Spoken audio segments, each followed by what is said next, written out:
katika siku za mwisho atamimina sehemu yake, ama atamimina Roho Mtakatifu katika kila roho ambayo ipo hai, au katika nafsi. Akaongeza akasema ya kwamba mabinti wenu watatabiri, vijana wenu wataona maono, na wazee wenu wataota ndoto.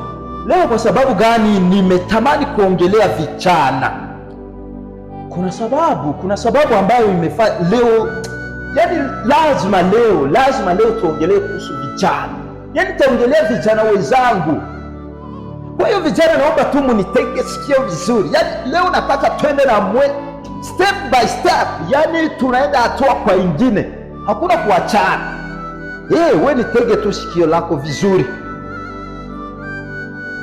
Yani Mungu ametuahidi ya kwamba katika siku za mwisho atamimina Roho yake takatifu ndani yetu sisi vijana, yani sisi vijana wa kiume, eti tutaona maono, na mabinti watatabiri, na mababu zetu wataota ndoto.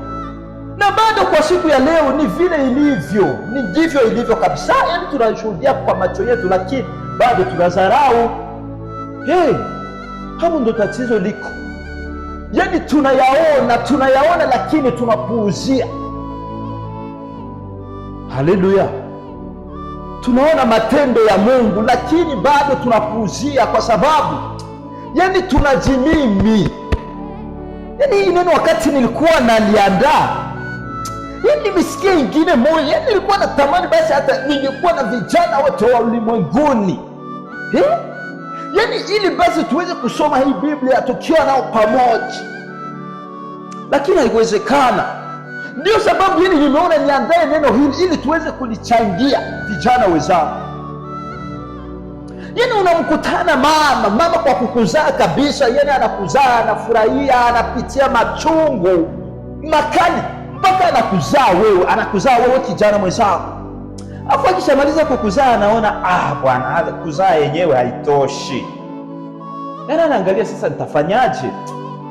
Kwa sababu nimeshamzaa, naona atahitaji jina. Atahitaji jina. Sasa yani unakutana mama anaanza fikiria hivi, huyu mwanangu, kwa sababu yani kutokana na jinsi amenisumbua, jinsi nimesikia maumivu, yafaa awe mtu mzuri, awe mtu ambaye atawaokoa wengine vijana katika ulimwengu. Sasa akiona hivyo anaweza fikiria, sasa nitafanyaje? Kwa kuwa bado wanasema ya kwamba jina ndo mtu, yafaa nimpe jina la